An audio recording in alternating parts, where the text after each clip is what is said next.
आयोजित करथिबा एठारे उपस्थित थिबा आजिकार मुख्य अतिथि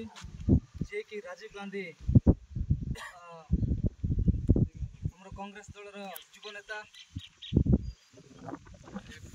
स्टेट सेक्रेटरी श्री रूपक गुरु महाशय को आम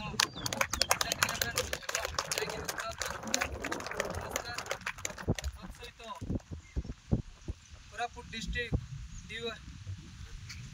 एडीओ सर सम्मानित अतिथि स्वागत एवं मुरी ग्राम पंचायत पूर्वतन सरपंच तथा एसएसआर सभापति एवं एमएलए कैंडिडेट श्रीजुक्त रमेश कुमार बेख्या सहित टाइगर यूथ क्लब पूर्वतन सभापति एवं एडवाइजर जी कि मो दादा श्रीजुक्त भगवान खिलो